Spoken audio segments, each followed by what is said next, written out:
Agora, a urgência dá sentido aos dias. Foi-se o tempo de condicionar nossa existência a acontecimentos futuros. A pergunta é: até quando? É agora ou não será? Já não é possível esperar pelos abraços, pelos encontros, pela viabilidade tranquila do que antes era o experimento da liberdade. É urgente. E ser tomado por isso é estar vivo. E que bom! Estamos vivos, respiramos a plenos pulmões. O ar entra como no olho o mundo, como na boca o beijo, como nas mãos o alcance do gesto. E é ali, na fresta dos muros, nos espaços vazios, nas lacunas, ali habitam as perguntas. É também pelas frestas que um feixe de luz alimenta o que ainda espera para nascer. É urgente. Lutemos para encontrar o ponto de ruptura, a fresta, e diante dela, sem economia de afeto e presença, recobraremos a nossa integridade. Existir junto faz mais sentido. Estamos vivos, movidos pelo desejo de escuta. Se cada um de nós pudesse vestir-se de palavra ou corpo, imagem ou música, história ou vida vivida e encontrar novas hipóteses, aí teremos feito da fresta um elo, uma rede de pertencimentos. E o espaço da cidade será outro. Será possível encontrar as histórias que esperam para serem contadas. Será possível encontrar com gente diversa e suas vozes. Será possível transformar literatura em direito. E cada habitante será nosso convidado para reaprender a sonhar. Quais histórias nos esperam? O que compõe o espaço de criação em São José do Rio Preto que nem sequer imaginávamos que existisse? Em 2021, a Companhia Apocalíptica de Teatro apresenta o Fresta, um festival literário multilinguagens, não competitivo e completamente online, que revela artistas da cidade e promove o intercâmbio com outros estados brasileiros, quiçá do mundo.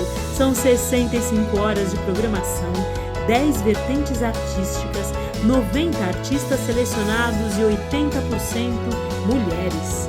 É ela, a cultura, que sempre será um lugar para onde voltar. A fresta, através da qual jamais esqueceremos quem somos e o que realmente importa.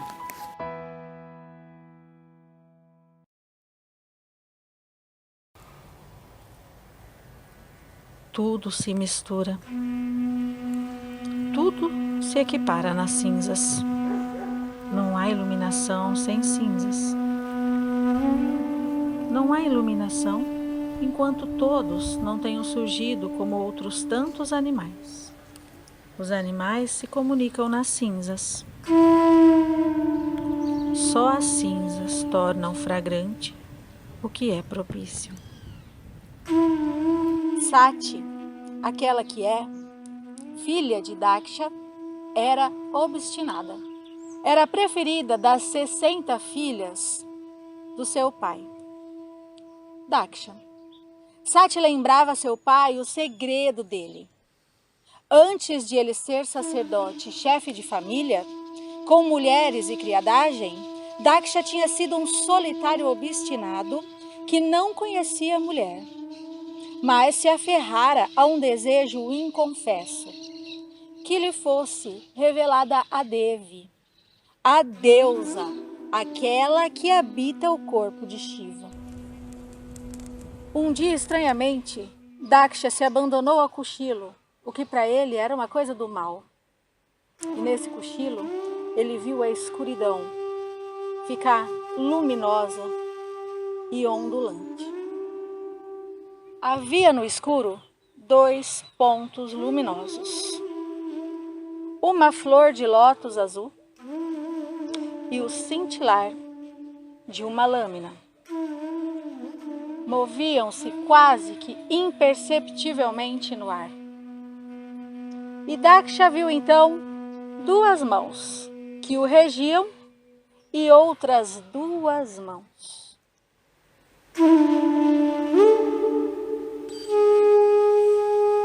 Entreviu então o corpo da deusa, que estava agachada embaixo de um leão, como se aquele leão fosse desde sempre a terra.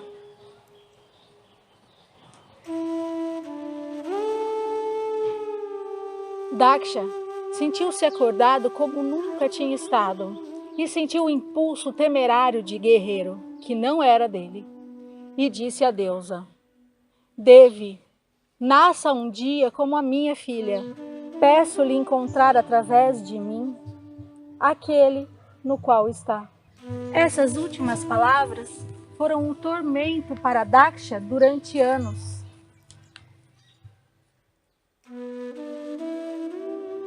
Sabia que tinha pronunciado 2 frases voltadas à deusa, mas a segunda havia se anulado, como a frase de um sonho. Mesmo que em sua memória tivesse gravada a certeza de que aquela era a frase mais importante da sua vida. Daksha nunca mais deixou de segui-la.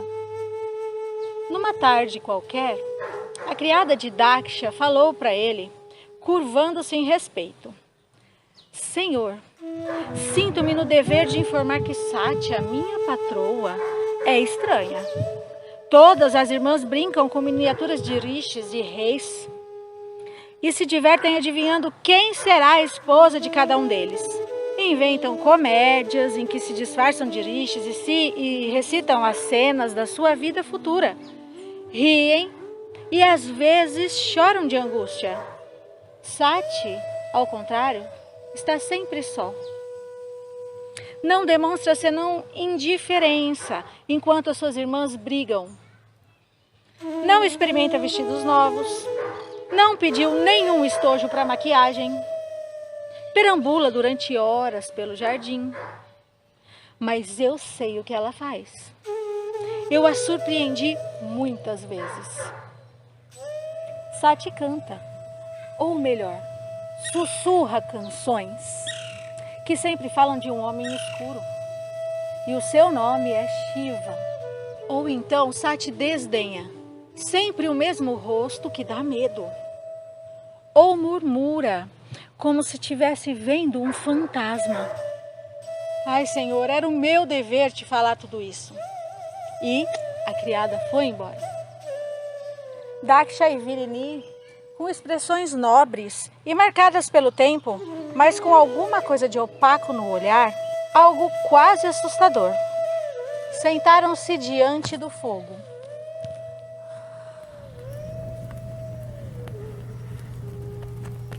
Sentaram-se diante do fogo depois que as filhas e a criadagem se retiraram.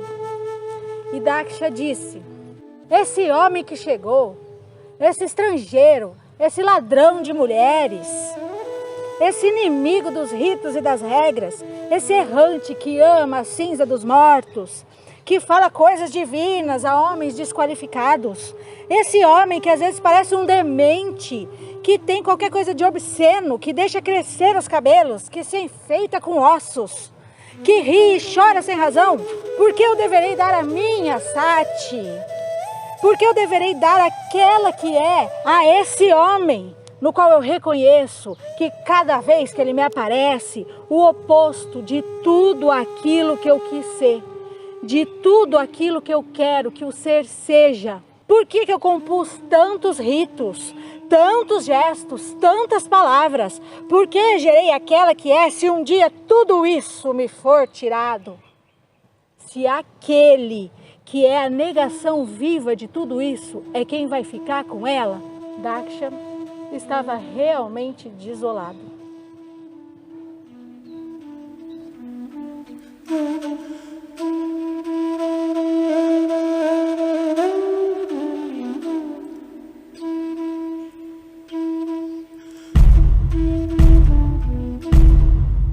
Quando o pretendente avançou, Daksha, o sacerdote impecável, cultor da exatidão ritual, olhou-o com desprezo.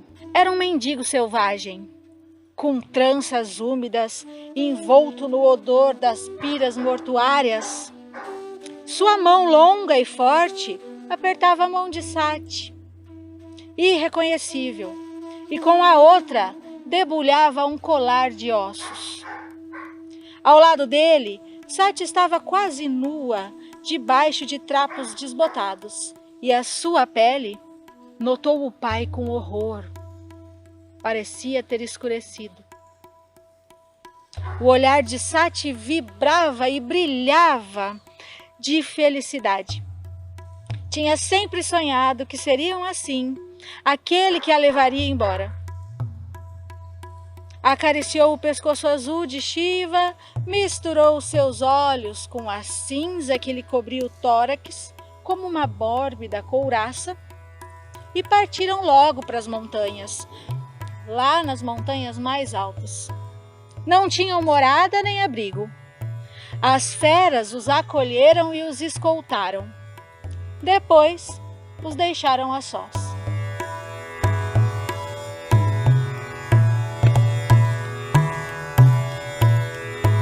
Sati teve a sensação de que o seu corpo existia pela primeira vez. Sentiu não que Shiva penetrava nela, mas que Shiva se abria para ela como uma vasta cavidade e a acolhia em si. O contato com a superfície do seu corpo absorvia dentro dele. Encantada, no escuro, Sati tocava as paredes de Shiva, procedia na direção do seu centro, como na direção de brasas no fundo de uma caverna. Estava perdida, mas sentia que estava para se reencontrar. Ou antes, sentia que tudo aquilo que estava ocorrendo era um retorno. O coito de Shiva e Sati durou 25 anos, sem que Shiva vertesse nela o sêmen. Como um elefante aprisionado, Shiva não podia se mexer senão tocando o corpo de Sati. Quando falavam, brincavam. Com musgo, Shiva desenhou nos seios de Sati pequenas manchas que pareciam abelhas, zunindo em torno de um lótus.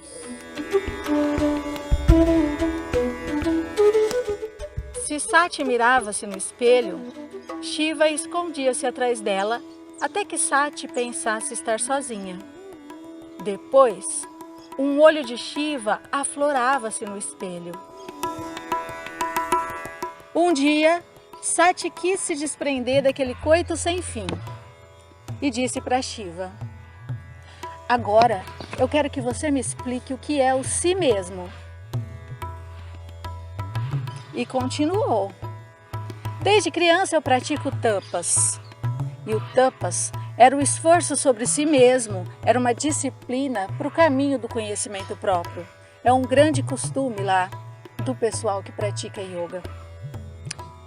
Então, Sati sempre praticou o tapas quando era criança, mas não para procurar a liberação. E ela entendeu que era sim para procurar a escravidão. Tudo que Sati queria com aquela prática do tapas era atrair a atenção de Shiva, tanto que ela conseguiu. Se casou com ele e aprendeu o que é essa liberação. Mas ainda assim ela tinha curiosidade e continuava sua conversa com Shiva. Sati aprendeu com um Brahmane que ouviu sussurrar no seu ouvido na noite nupcial que Shiva era muito devotado aos seus devotos. E ela pensou que era por isso que ele tinha aceitado se casar com ela. Mas ainda assim ela estava muito curiosa e queria saber, e perguntava para Shiva, o que era essa devoção imensa que ele tinha pelos devotos. E ela queria mais, queria saber também o que era o conhecimento. E Shiva disse que o nome da devoção é o conhecimento, nas épocas fracas como nós estamos agora. E disse mais, os sábios dividiram as devoções em 9 gêneros. E a primeira delas era ouvir a história de Shiva e conhecer bem a história dele. A segunda era regar uma árvore bilba, por exemplo. Mas Shiva disse que os sábios não tinham pensado nisso tudo que ele disse. E ele continuou devaneando, divagando, pensando, filosofando. E Sati se entristeceu, sentiu um aperto, se sentiu fechada, apertada, uniu seus joelhos e abraçou e se encolheu. E Sati perguntou para Shiva, levantou a cabeça, se liberou e perguntou: por que você fala sempre de devoção e nunca de conhecimento ou de desprendimento? E Shiva respondeu: porque eu envelheci.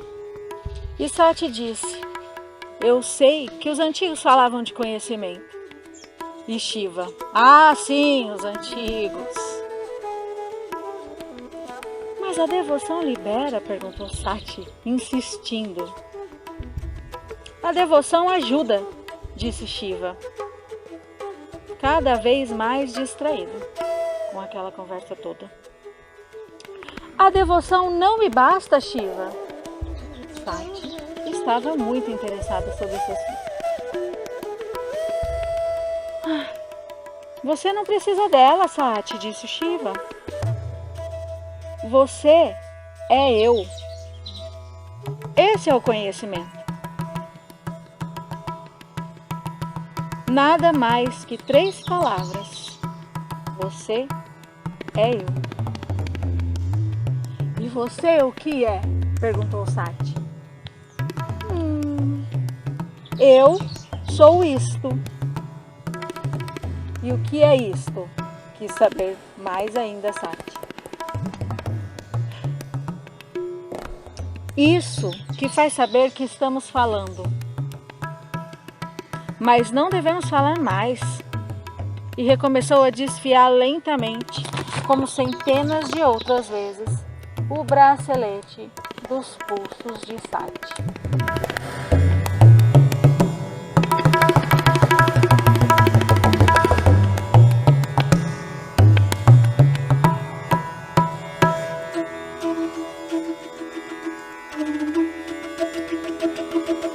Sati pensava que Shiva não pudesse ter a mesma versão que o seu pai tinha dele.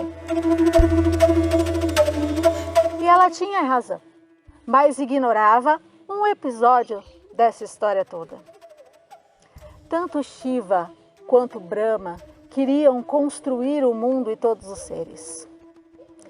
Mas Shiva teve uma nostalgia e teve muita vontade de voltar para a água. E assim ele mergulhou profundamente.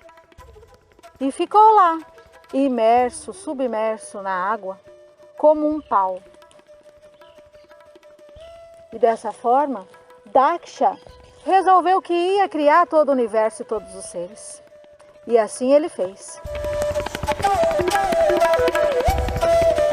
Se o mundo estava vazio de seres, ele pôs a mão na obra e começou a criá-los. Era o sacerdote poderoso, ocupado em volta do altar da vagina. E assim nasceram os seres.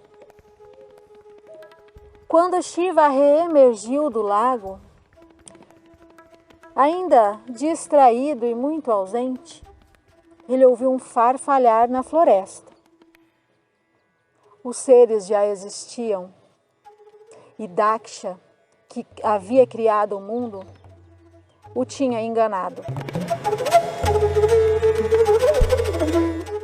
E ele tinha ousado passar à sua frente. Com seu zelo, ele quis se anteceder a criar o mundo. E Shiva pensou bem o seguinte: já que ele quis se anteceder e criar o mundo todo, um dia eu vou ajudá-lo a terminar aquilo que ele começou. Num outro dia, Sati percebeu que havia um movimento diferente no Himalaia. Transportados pela brisa, desciam cortes de gênios, deuses, semideuses. Aonde eles iam? Ela perguntou, enquanto admirava suas vestes suntuosas e as suas joias tão raras. Daksha tinha anunciado um grande sacrifício. E todos tinham sido convidados. E ainda disseram para Sati que todas as suas irmãs também tinham sido convidadas, muitos eram os convidados. Ela não tinha sido convidada a esse sacrifício? Esperamos você também, disseram todos aqueles que estavam passando. Então, Sati perguntou para Shiva se eles tinham sido convidados para esse sacrifício. E claro que Shiva respondeu que não, eles não tinham sido convidados. E assim Shiva disse, Daksha não me convidou porque quando eu vago pelo mundo, eu uso como tigela uma calota craniana que foi uma das cabeças do seu pai Brahma. Irei assim mesmo, disse Sati. Você é um deus e tem que ser convidado. Eu não. Eu sou só uma mulher e filha de Daksha. Eu não preciso ser convidada para ir na minha própria casa. Sabe, Shiva, viver com você é muito difícil. É muito difícil suportar a beleza da vida com você. Deixe que eu vá conversar um pouco com as minhas irmãs. A única companhia que eu tenho aqui são o touro Nandim e as serpentes que você ata no pescoço e nos braços.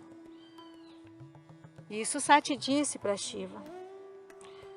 E Shiva respondeu, bom, se você for, nada de bom vai resultar desse seu ato. Você que sabe. Sati disse, olhando profundamente para Shiva, você me disse que fez de mim aquela que ocupa uma metade do seu corpo. Conceda-me essa graça. Deixe que eu vá. E Shiva respondeu, eu não posso detê-la.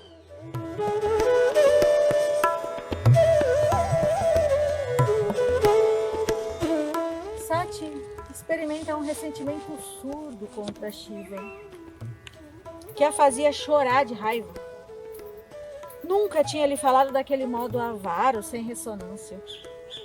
E ao mesmo tempo, Sati sentia um rancor incessante por Daksha. O pai e o esposo repartiam a totalidade da sua mente. Ou será que eram dois amantes que nela se batiam, tentando cada um ocupar o seu espaço? Ou então, se batiam até a morte. Isso também a fazia chorar de raiva. Ela decidiu ir embora sem se despedir. Caminhou febrilmente, taciturna e perturbada. Mas logo sentiu uma agitação atrás dos seus passos. Eram os servidores de Shiva que a escoltavam. E espelhos, pássaros, guarda-sóis brancos, leques, guirlandas, carros, símbolos e flautas, tudo misturado numa nuvem, tudo isso a seguia. Mas Sati quis estar sozinha para chegar à casa onde ela tinha nascido, impondo-se ao silêncio. Nenhum dos oficiantes ousou fazer um gesto, por medo de Daksha. Só as mães e as irmãs, como uma revoada de pássaros, juntaram-se em volta dela. Choraram e riam, porque todas tinham certeza de que nunca mais a veriam. Sati mantinha uma expressão severa, que fazia ressaltar ainda mais a semelhança com seu pai.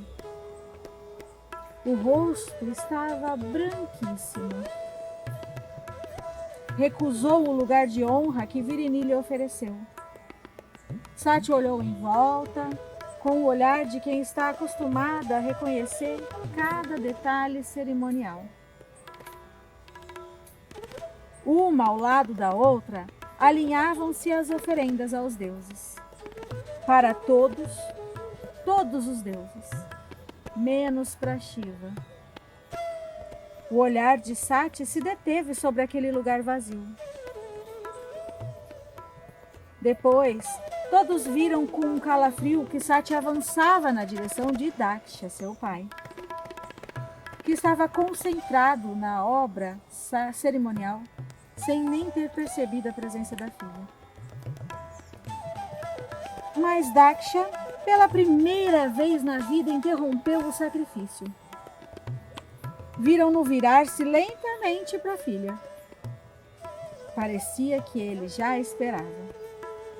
Sati começou a falar com ele com voz baixa e tensa, um sussurro que mal podia escutar. Você, só você pode arvorar-me, incensor daquilo que é. Assim, condena-me a mim, que um dia chamou de Sati aquela que é. Você, só você pode nomear as infrações cometidas por aquele de quem o mundo é um respiro. Você recusa a plenitude com um escuro vagabundo. Você acredita que o mundo foi construído por seus ritos.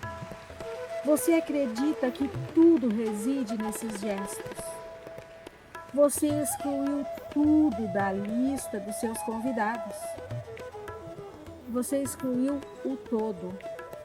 Você oferece sacrifícios a todos, mas não faz o sacrifício. As flores dos seus ritos são uma chuva que cai aos pés de Shiva. Quando Deus do pescoço azul brinca comigo e me chama de filha de Daksha, a vergonha toma conta de mim. E como esse meu corpo é sumo do seu corpo, eu não posso expulsá-lo de mim. Como um alimento imundo que se vomita. Você não pode viver sem cumprir o sacrifício, mas eu sou o sacrifício. Daksha escutava tudo, rígido e muito pálido. Sussurrou poucas sílabas que apenas ela pôde ouvir. Onde eu posso te encontrar, Sati? Sua voz nunca foi tão doce e tão desarmada. Sati respondeu com um sussurro quase igual, que apenas Daksha conseguiu escutar.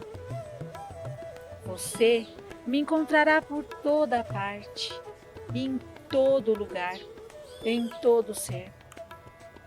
Nada existe no mundo onde eu não estarei.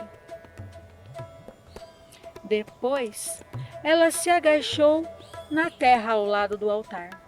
Olhava na direção norte, envolta em sua veste amarela. Banhou a ponta dos dedos em uma bacia de água e bebeu alguns goles. Fechou os olhos. Relembrou o tapas que naquele lugar em criança começava a praticar evocando Shiva, o amante invisível. Agora, bastava-lhe invocar os pés de Shiva. Uma labareda se soltou do fundo do seu corpo. Sati não via ninguém e todos tinham os olhos pregados nela. Seus braços, o rosto, transformavam-se em uma lâmina fina de madrepérola, atrás da qual agitava-se uma sombra. Era a chama que a irrompeu de dentro e a consumiu, deixando-a ereta, uma estátua em cinzas.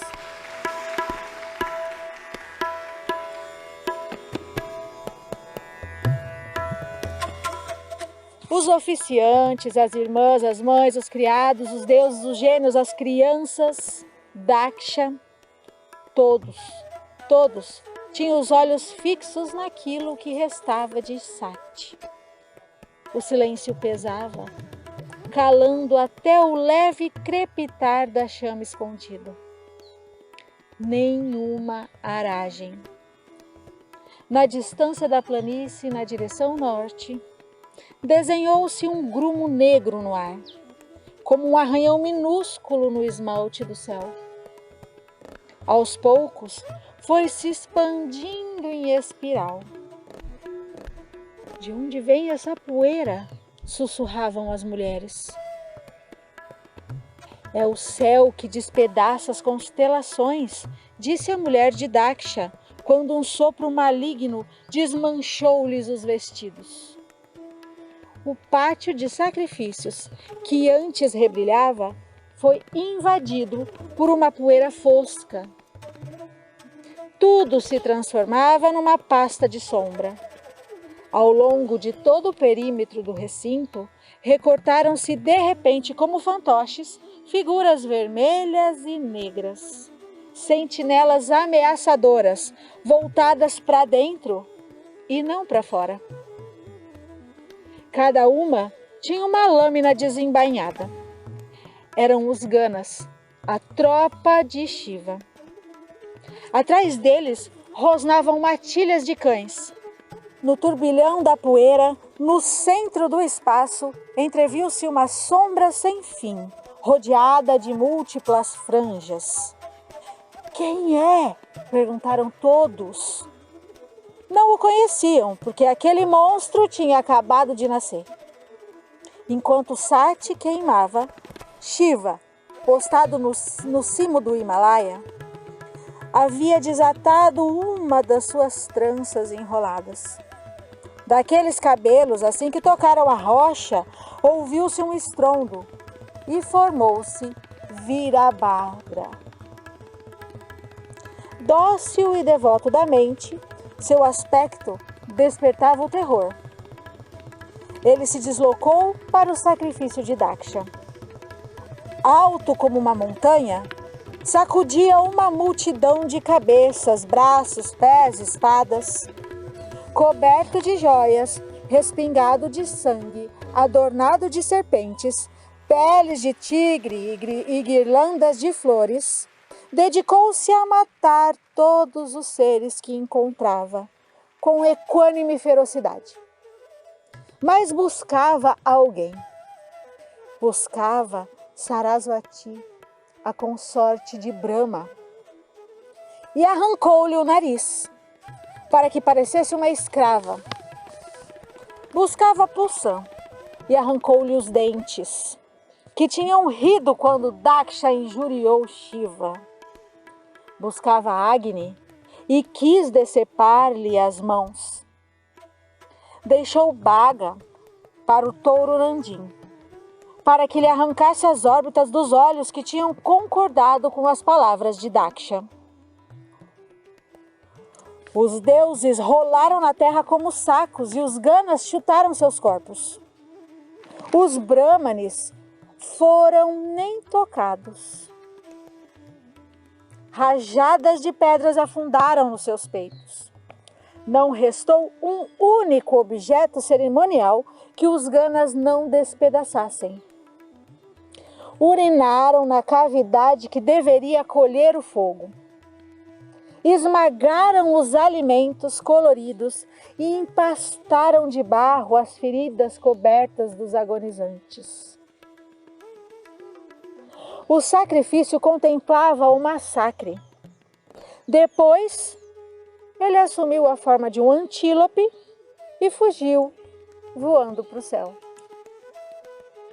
Uma flecha de Virabhadra arrancou-lhe do corpo a cabeça delicada. Virabhadra buscava mais alguém. Aproximou-se do altar. Caído sobre os tijolos, tremendo, enrolado, estava Daksha. Uma mão de Virabhadra o agarrou pela nuca e arrastou-o no nó até a fossa sacrificial. Do pacote informe do corpo despontava a cabeça empastelada. Virabhadra o decapitou. A cabeça de Daksha desapareceu no fogo. E então, Virabhadra riu. Uma chuva de flores caiu do céu no ar subitamente limpo. Elas pousaram sobre os corpos dos feridos e flutuaram em poças de sangue.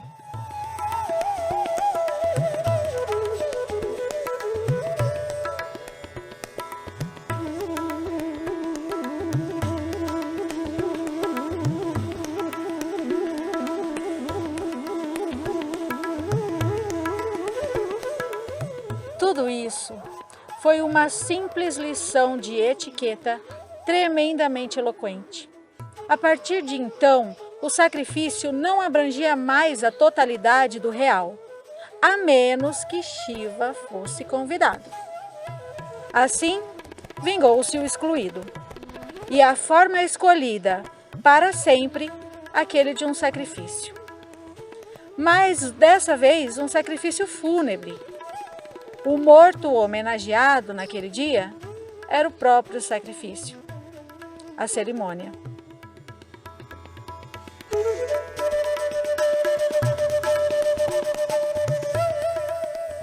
Como Sati se queimou de dentro para fora, seu corpo continuou ereto, calcinado no espaço sacrificial. Era leve, mas não se desfez quando Shiva começou a marcar os passos do Tândava, repetindo a dança que se segue a cada destruição do mundo. Sempre alarmados pelos excessos dos outros, os deuses escrutavam a cena. A terra estava abalada. Por prudência, Vishnu, com seu disco afiado, passou a mutilar o corpo de Sati, que rolava nos dedos de Shiva. Caíram os braços, os seios e os pés, e pousaram no solo, desmanchando em cinzas. Shiva não se dava conta de nada, tomado pela dança. E assim a dança de Shiva foi espalhando os pedaços de Sati pelo mundo. E onde caíram, se criava uma nova morada.